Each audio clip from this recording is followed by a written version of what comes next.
All right, well, let's turn our attention to the next stage of development. And it's a stage of development that probably most of you are still in.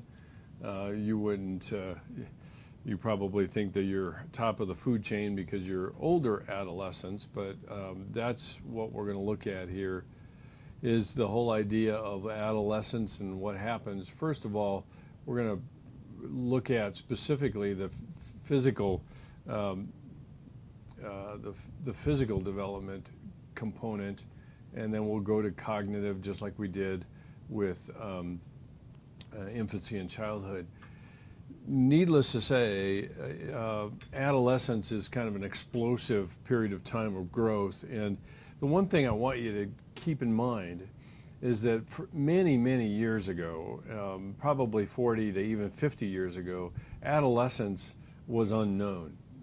As a term, adolescence didn't exist. You went from childhood to adulthood.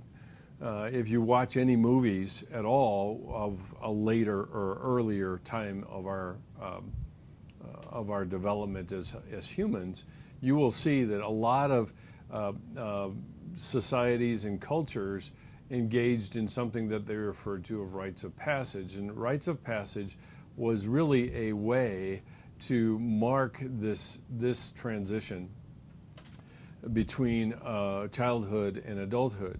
What has happened since then is we added a stage of adolescence, which is this transitional point in time, and some would argue that it hasn't been helpful, partly because increasingly as our culture has gotten more developed, there has been less and less markers for development in it. So what is a typical adolescent's rite of passage today? Is it their first sexual activity? Is it their first drinking? What is it? And so that's a sidebar really to this idea of talking about adolescence itself.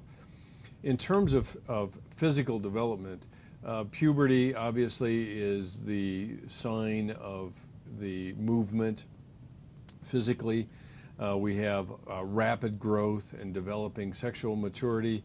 The surge of hormones triggers a 2-year period of growth that begins in girls at about age 11 and boys about age 13. So girls 11 and boys 13.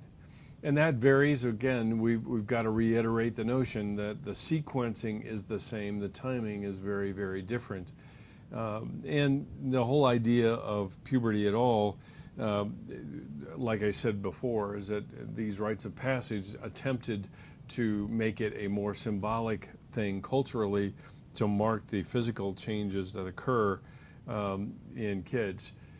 The changes ultimately are, I think, increasingly our society has gotten more and more culturally, or not culturally, but educated about these changes. For the growth spurt, a lot of times in boys at least, this growth spurt is one of these indicators of the onset of puberty. And some boys can go from being fairly small guys, if you want to put it that way, to jumping 6, 7, 8 inches in that period of time. And even if you follow basketball at all, Anthony Davis, who was the center for the University of Kentucky Wildcats that won the national championship this past year, he was a relatively short kid, short by basketball terms, 6'1", 6'2", and he played guard.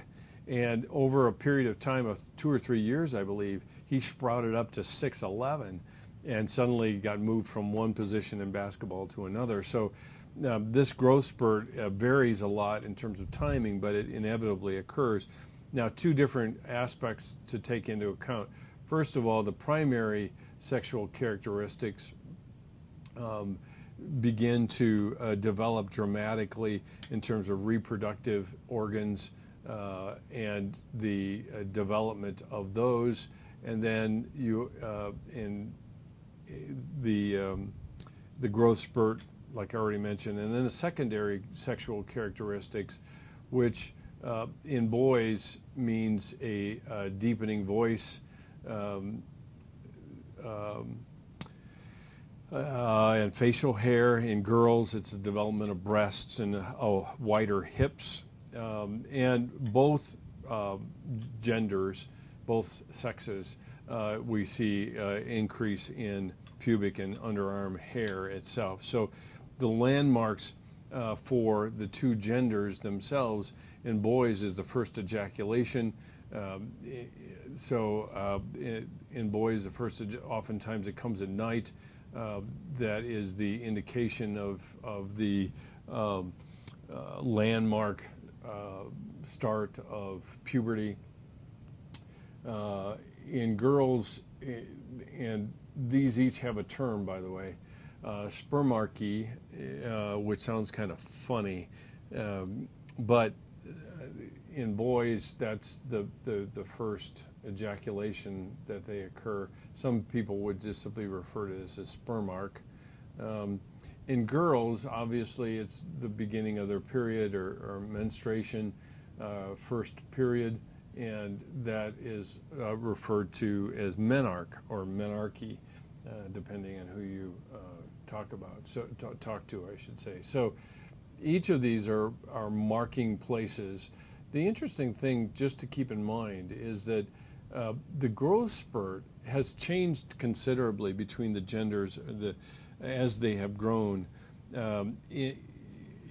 Most people would say that the increased medical care has increased the size of people in general. The average height of men and women have progressively gotten higher and higher. Men, about the average height is about 6'1", 6'1". In girls, it's somewhere around 5'6", 7", 5'8" is considered at the edge of tall.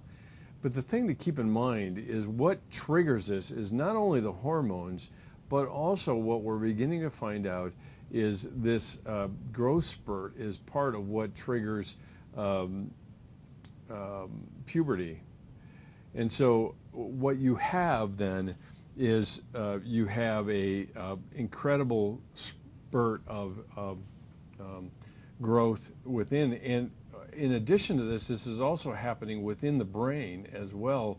And so you have a differing development of the frontal lobe, which is often slower in its development, frontal lobe, than the limbic system itself, which means if you think back to frontal lobe and limbic system, which means that if the limbic system matures faster than the frontal lobe, and the frontal lobe is responsible for executive decision making, impulse control, things like that, which means that essentially emotional output is erratic in adolescence, which it is, and impulse control is lagging behind in decision making, which it is.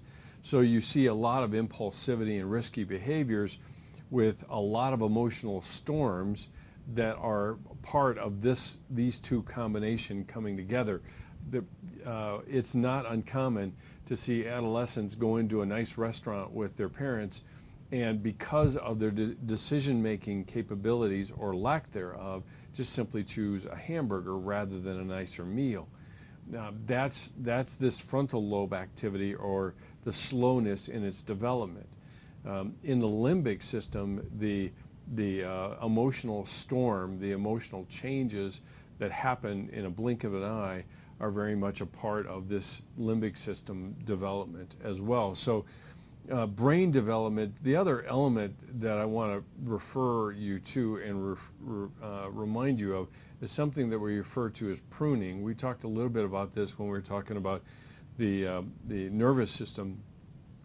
But essentially you have this pruning of unused neurons and connections and a strengthening of others, and that's essentially why and like I said, like I've been referring to throughout these videos, we've been watching the Olympics, the 2012 Olympics, and oftentimes you see athletes being very young, particularly in gymnastics, partly because the development of the nervous system in terms of pruning and strengthening connections and so forth is at its height during this adolescence period of time. So that's the physical development. Now let's turn our attention to cognitive development.